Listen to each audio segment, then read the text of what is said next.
Thank you so much. So we have our headline speaker here with us today, and I'm going to open the floor to questions. So please get your questions ready. YB is extremely engaging. Yesterday during our IOP summit, he was actually given 5 A's by one of the speakers, and I will tell you later at the end of this what the 5 A's stand for. Welcome, YB Minister, and many, many thanks for supporting CGM's flagship event again. NRES has its hands full. Could you give us a quick recap of the key initiatives which the private sector should be aware of? Okay, thank you. Assalamualaikum, salam sejahtera, very good morning.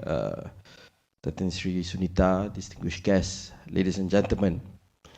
I think before I go in, I think it's just refreshing that for today's event, if I recall correctly, I'm the first man to be speaking, and I think that is something that is actually quite refreshing.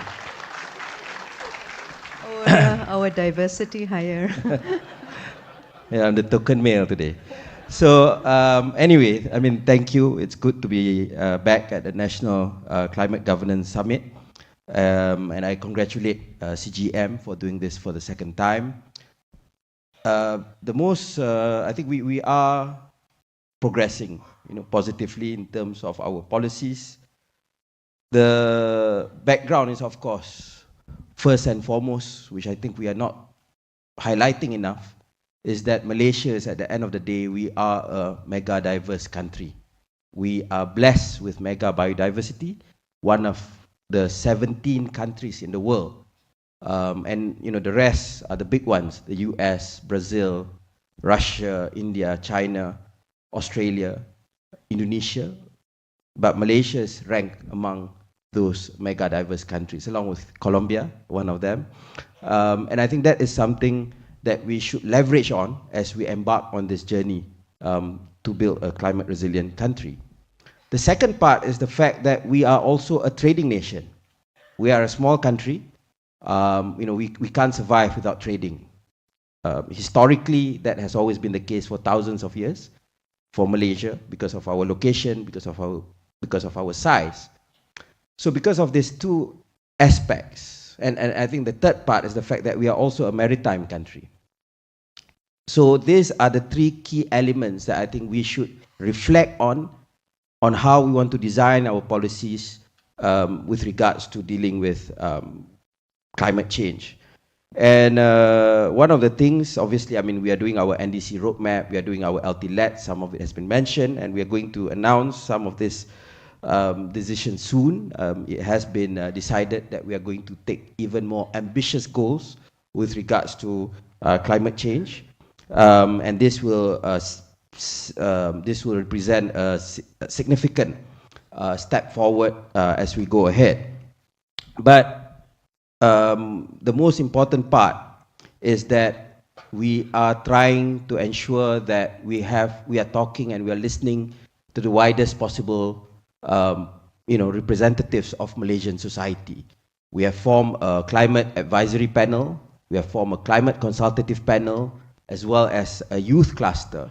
So through this, we talk to the businesses, we talk to civil society, we talk to the younger generation, and getting their input on what's the direction that Malaysia should take with regards to building a climate resilient future.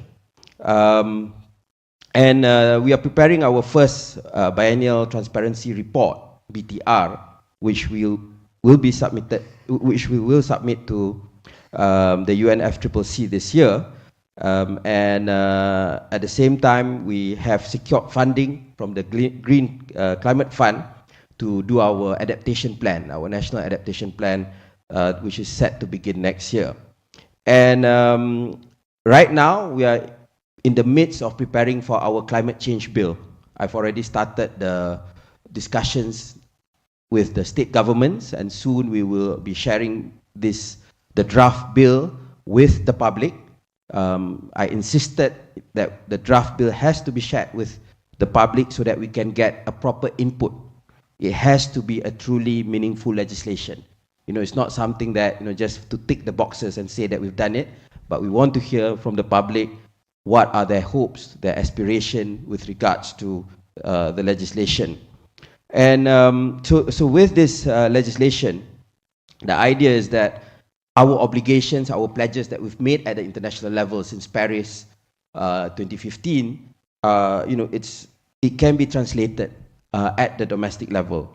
And we need to combine, obviously, legislation, market frameworks in order to support these goals.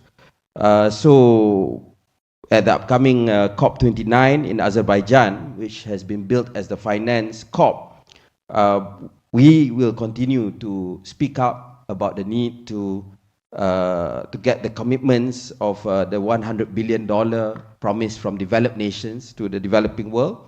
But we are also advocating a strong voice for ASEAN. At the end of the day, Malaysia is a country of 35 million people. And I believe that it's only by pulling our voice together with ASEAN, we then become 670 million. 2030, we're expected to be the 4th biggest economy in the world.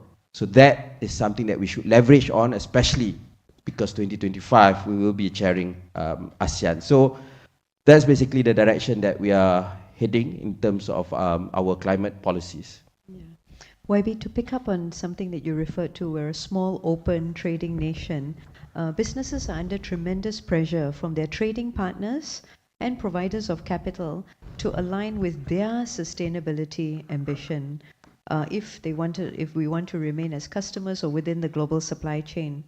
So what is the government's view on this? How do we align with the trading ambitions, with the sustainability ambitions of our trading partners?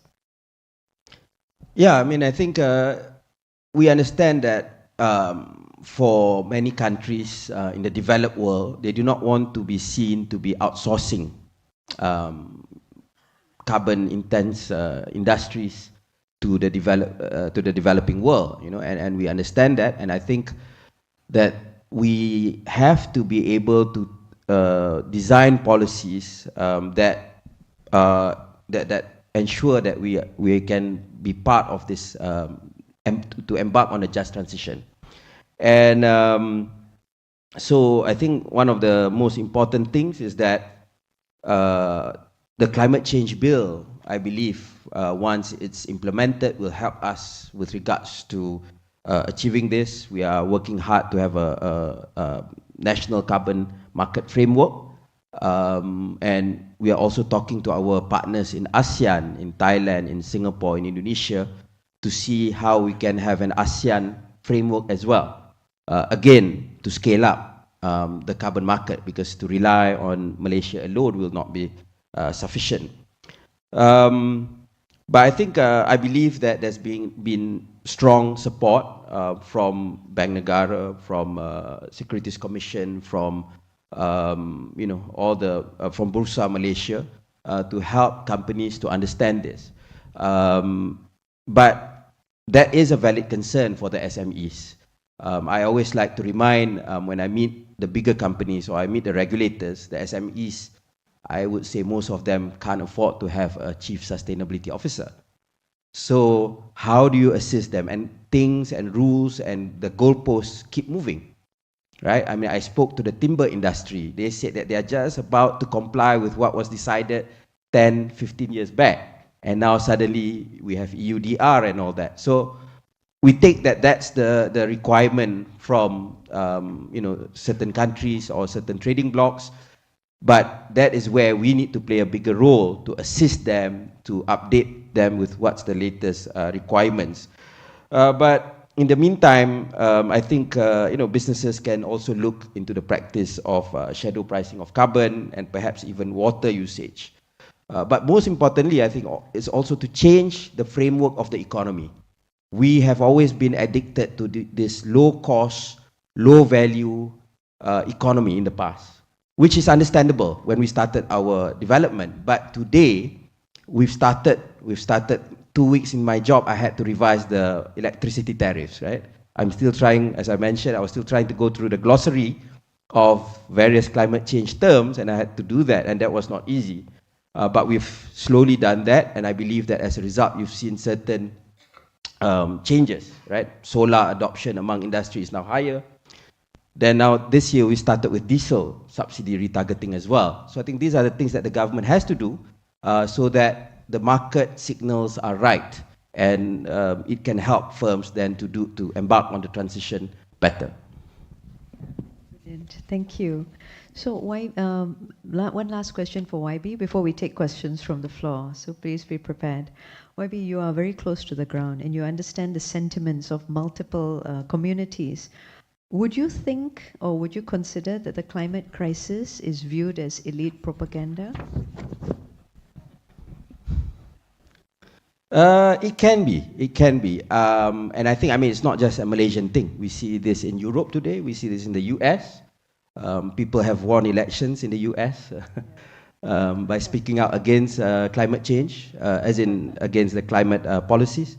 So, and the danger is that, you know, for many ordinary people, when you are struggling with cost of living, when you're struggling to buy food, you're struggling to get a job, your wage is stagnant, you may think that this is something distant, right?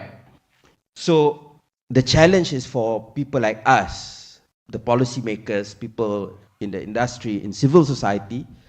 I mean, someone was telling me, you know, there's a lack of Malay content, for example, on climate change. There is, but not enough. So this is where we really need to work harder. And one of the things, you know, I mentioned is that if you look at what the Pope is talking about, right? He's visiting Southeast Asia. If we look at the former Mufti of Egypt, Sheikh Ali Jum'ah, he has been talking about the environment for many, many years. And these are things we should use because we know that Malaysians are generally religious. People can take a religious message better, right? And these are things that we should tap into when we go down to the kampong, when we go to the suraus, to the mosques, to the churches, to the temples, so that we can reach out better, right? Because some people might not relate to Greta Thunberg, but they can relate to the Pope, right? So these are things which I think we have to be, we have to recognize. And the other thing is also to show that climate change, that the planetary crisis, it has a direct impact on our jobs, it has a direct impact on our health, it has a direct impact on food supply and so on and so forth. I'll give you an example. This year, during the Hajj, over 1,500 people died because of heat-related illnesses. But, okay, that's 50 degrees in Saudi Arabia.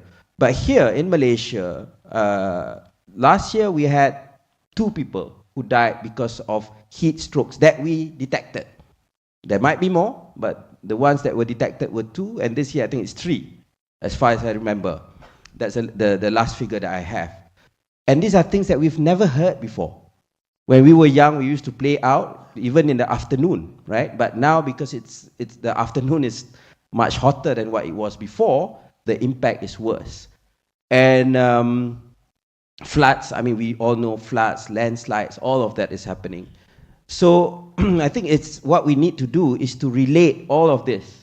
Air pollution, I mean, it's not directly climate change per se, but I think like one of the things that really struck me was when I read the book by Sadiq Khan, Breathe, right? Because he relates about air pollution with the impact on health on ordinary Londoners.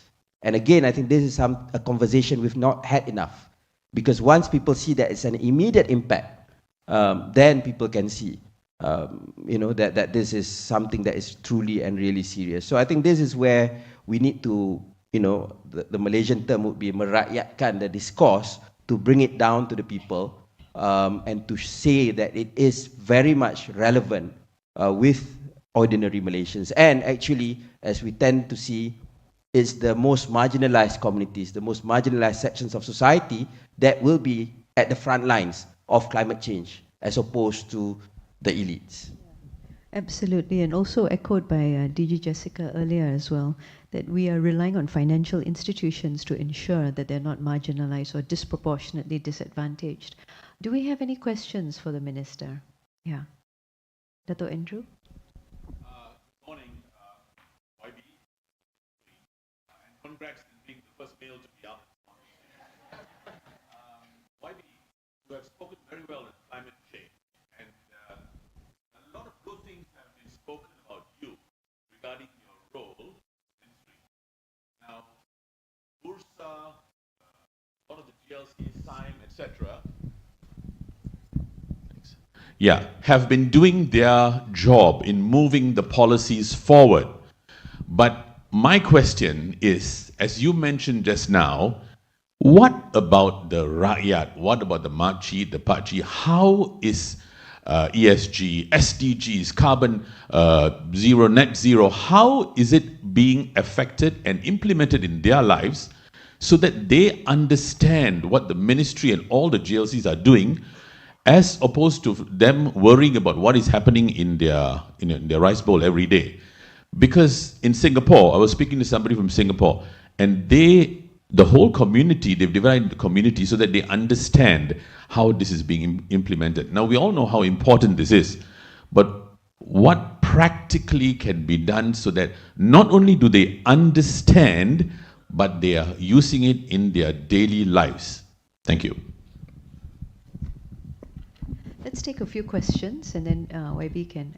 Karina.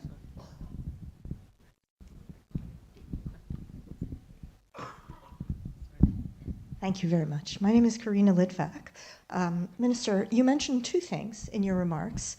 One, the just transition, and the other, your ambition to broaden this out to the ASEAN region. Now, China has the largest carbon market in the world, but it also has one of the lowest carbon prices at about $12.5 per ton, versus Uruguay that has $167 per ton. And Europe is somewhere in the middle, but closer to the Uruguay level. So clearly there is certainly, if you ask any economist, a need to bring that price up over here and to create a sizable and liquid market to keep up with what's happening in the region and China on your doorstep. But that also implies some very significant impacts on the poorest. So bringing us to the question of just transition, to what extent have you contemplated policy measures that bring together both the environment and income redistribution to enable these types of quite ambitious but indispensable policies? And I'm thinking in particular, I'm Canadian myself, and in the province of British Columbia, we introduced already over 10 years ago a carbon tax that is automatically recycled into an annual check to every man, woman, and child, so as to ensure that everybody has a stake, or you could say a bribe, but a stake in the success of the carbon taxation scheme and the pain that is caused because of prices going up in certain areas is softened, while at the same time inducing people to redirect their purchases to lower carbon alternatives. Thank you. Any other questions for the Minister? Yes, thank you.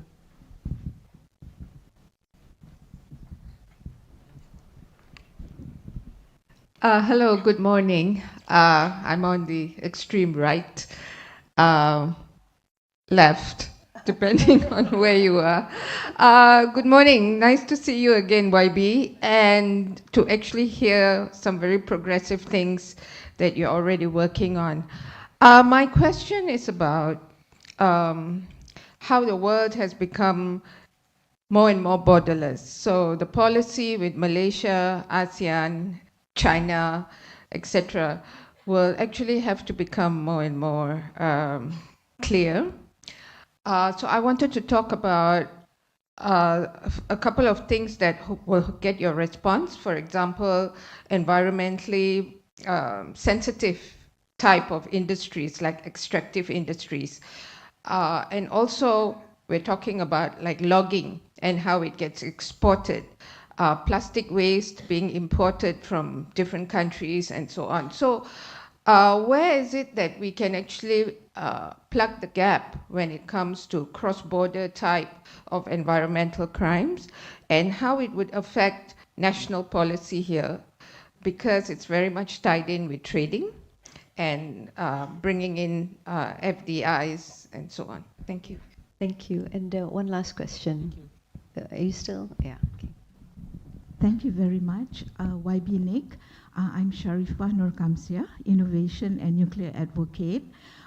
It is very reassuring to hear YB saying that Malaysia will further enhance its NDCs and also providing a platform for youth.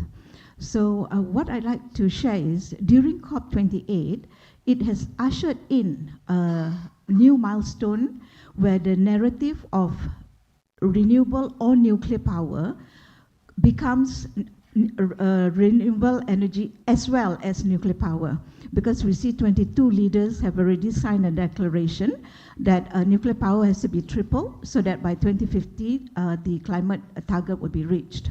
So I would like to inquire, because if we look at ASEAN, Singapore's EMA market has identified nuclear as a game changer because the island is small.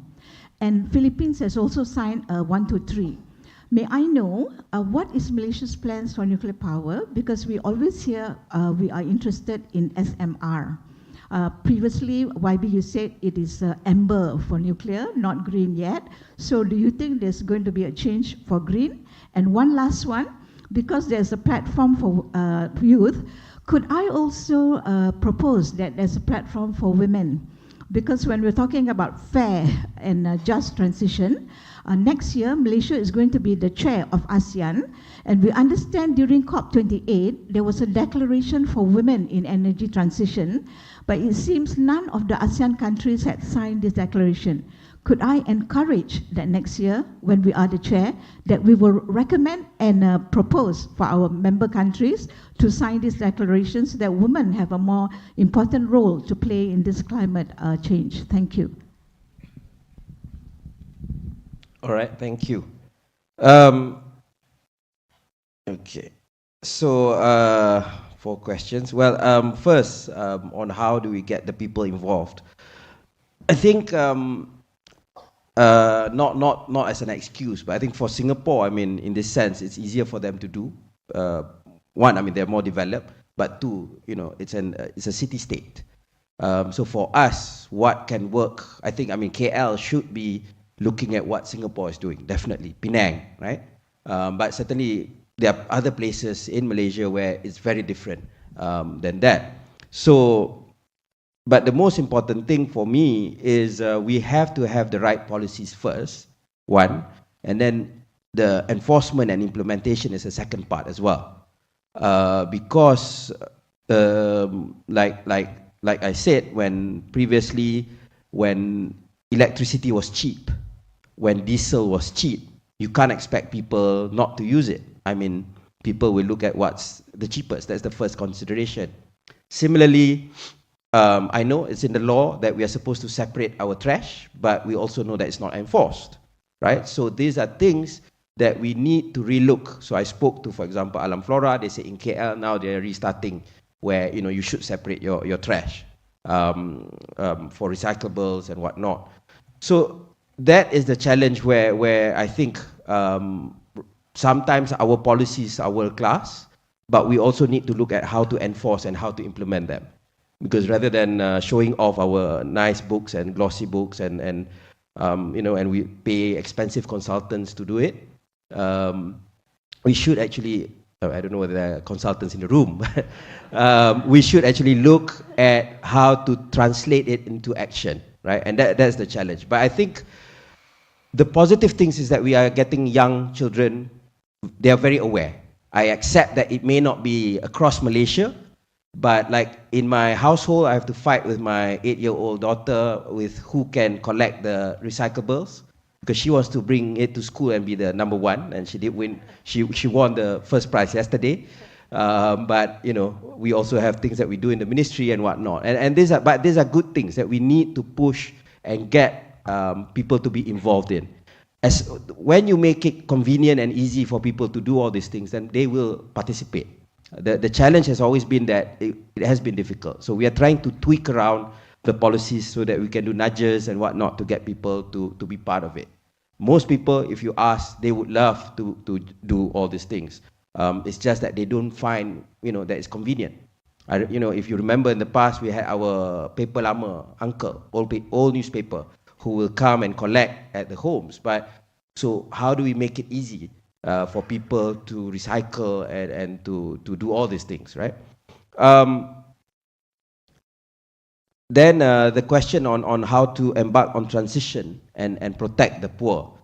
This is always the challenge, and this always scares other ministers. So I remember when we wanted to do our diesel retargeting, some ministers, I won't name them, they said that can't we wait until 2 more elections? And because it happened to be, it's this year. So, but we decided to do it anyway.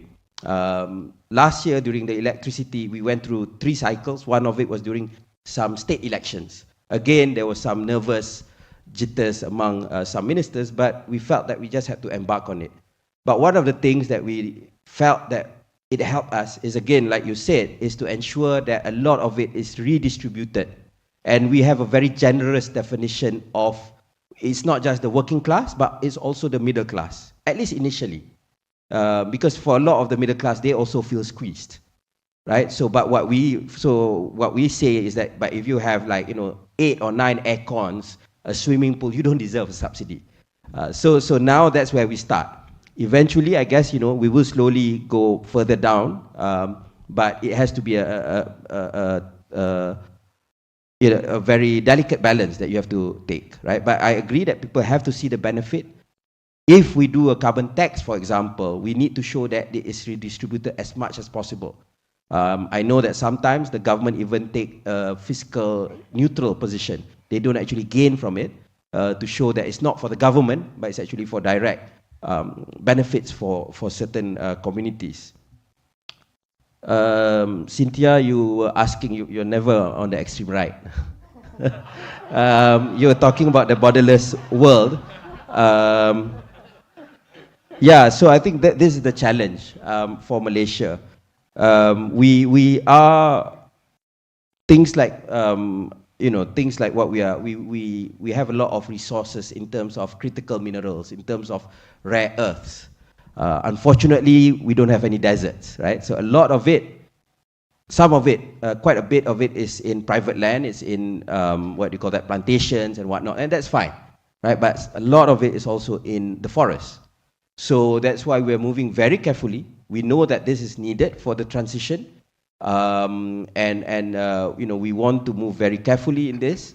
But I did say when I meet the state governments, I talk to them because some of them are very excited about just simply extracting these minerals. I said you have to make sure that you do it properly because these are going to be used by the EVs, these are going to be used by the wind turbines and whatnot, and they want to know where are they getting their minerals from, right? And we should learn from our experience with palm oil that if we don't get the standards right, we are doing, I think now palm oil, we have a very high standard for sustainable palm oil and whatnot, but we need to do the same with regards to minerals so that there's confidence when we sell them, right? So that's an important part.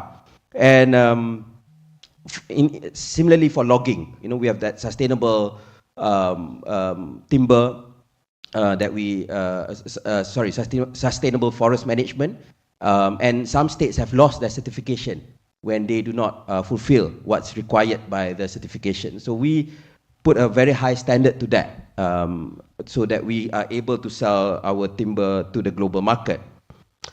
And plastic is another challenge. One of the reasons why, if you speak to the plastic industry, why is this happening, the illegal market in plastic? Some of it comes in legally, but obviously the dirty ones come in illegally. Why? Because there's a lack of recycling in Malaysia. Now our rate is about 35% recycling. We are supposed to be at 40% by next year, but we need to push it up higher. Some European countries, they have about 90% plastic recycling rates. So if we reach those rates, then we won't need to recycle, we won't need to import dirty plastics anymore, right? So our target has always been, our policy for the last few years has been reducing towards 0 single-use plastics and to ensure that whatever plastics that we have to use, it's recycled. So we lost some time during COVID. So our target was to achieve those things like zero single-use plastics by 2030. The target now seems a bit difficult with the years lost during COVID. So we are trying to look back at the existing policies and tweak it to see how we can address the issue, including the problem of illegal waste coming in, because that's a major problem since China, increased the standards. As a result, Malaysia, Indonesia, Philippines, we are now the major destinations for this dirty waste, including e-waste that comes into the country. And obviously, we are trying to make this a major point during ASEAN chairmanship next year because of the fact that it transcends many countries across the region. With regards to the N-word, nuclear, that is, as I think the government is looking at it closely. The challenge for Malaysia is we don't, when you talk about renewables, we have solar, but solar has its limitations. I mean, of course, solar plus battery is now getting cheaper, but there's still a limit to that. Hydro, we've exhausted. I mean, I think we had a discussion yesterday. We do not want to have, ideally, we do not want to have more large hydro because it's a trade-off with our biodiversity. Then that leaves us, we have some other things, biomass and all that, but it's still very limited. So this is where nuclear may seem promising, but we have to study it carefully. I know that public sentiment is still very mixed about it.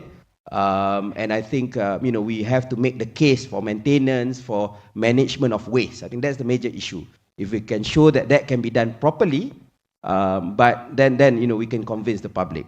And I think, but yes, I mean, other countries in the region, not just in Singapore, not just Philippines, I think Indonesia, Thailand are also looking at it closely. So it's something that we have to consider for moving forward.